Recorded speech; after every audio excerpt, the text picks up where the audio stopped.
Movie అయితే మాత్రం చాలా బాగుంది. చూడకపోతే చూడడానికి ట్రై చేయండి. ఇంతకీ ఏం మూవీ అంటే మాత్రం phone man, PONMAN, phone man అంటే దీని అర్థం ఏమిటి అంటే కనుక బంగారు మనిషి లేదా బంగారంతో సంబంధం ఉన్న వ్యక్తి అనే టైప్లో అయితే మీనింగ్ వస్తుంది అనమాట. అసలు కాన్సెప్ట్లోకి వెళ్తే కనుక ఒక అతను పార్టీలో తిరుగుతూ ఉంటారు, అంటే రాజకీయ పార్టీలో తిరుగుతూ ఉంటారు. సో బాగా రూడ్గా అయితే ఉంటాడనమాట. వాళ్ళ చెల్లికి పెళ్లి చేయాలి. సో చెల్లికి పెళ్లి చేయడానికి 25 సవర్ల బంగారం అయితే కట్నంగా అడుగుతారనమాట అత్తవారింటి వాళ్ళు. సో అది కావాలి అంటే మరి చదివింపుల ద్వారా వస్తాయి అని వీళ్ళు ఎక్స్పెక్ట్ చేస్తారు. అంటే ఆ పెళ్ళి చేస్తున్నప్పుడు చదివింపుల ద్వారా వచ్చే డబ్బు 20 సవర్లకి సరిపోతుంది అని చెప్పి ప్లాన్ అనుకొని సో దానికి తగ్గ బంగారం ముందుగానే తీసుకుంటారనమాట.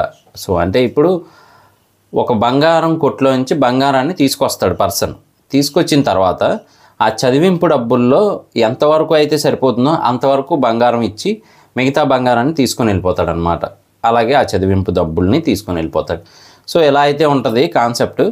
అయితే అతను చూసిన దాని ప్రకారం అయితే మాత్రం లెక్కకి 13 సవర్లకు సరిపడా బంగారం మాత్రమే వస్తుంది. అంటే చదివింపులు అంతవరకు మాత్రమే వస్తాయి. సో ఆ చదివింపు డబ్బులు తీసుకొని 12 సవర్ల బంగారం నాది ఇచ్చేసేయండి అంటాడు. ఏమవుతుంది అంటే ఆ 12 సవర్ల బంగారం ఇచ్చే లోపే పొద్దున్నే అల్లుడు కూతురు అత్తవారింటికి వెళ్ళిపోతారనమాట. అక్కడేమో ఏం చేయాలో తెలియదు ఆ బంగారం తెచ్చిన పర్సన్కి.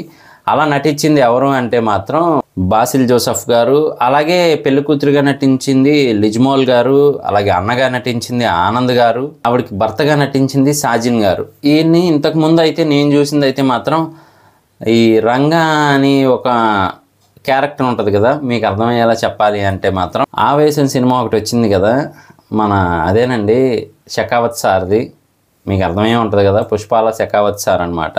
అదేనండి ఫహద్ ఫాజిల్ గారు. సో రంగా అని ఒక క్యారెక్టర్ ఉంటుంది కదా, వైట్ అండ్ వైట్ వేసుకొని ఉంటుంది. సో ఆయన పక్కన ఉన్న రౌడీ అనమాట ఈయన.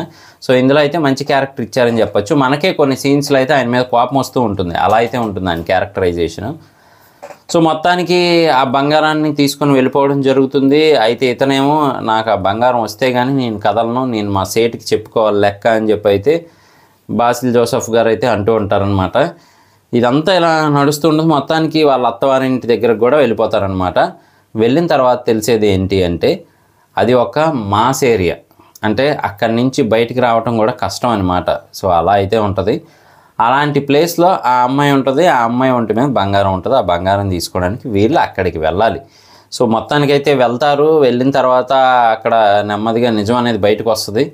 అప్పుడు ఆ పెళ్ళికొడుకు ఎవరైతే ఉన్నారో అతను ఎలా చెప్పాలంటే కొంచెం కంత్రి రౌడీ టైప్ అనమాట.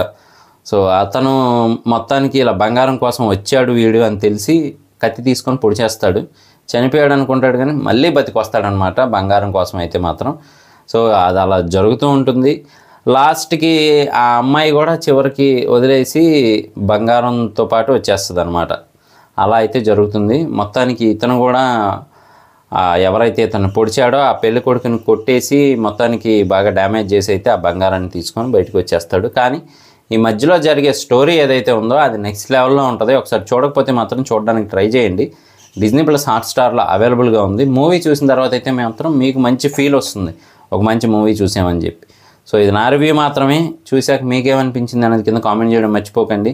నేను మీ ప్రసాద్, మళ్ళీ నెక్స్ట్ వీడియోలో కలుస్తాను. Love you all.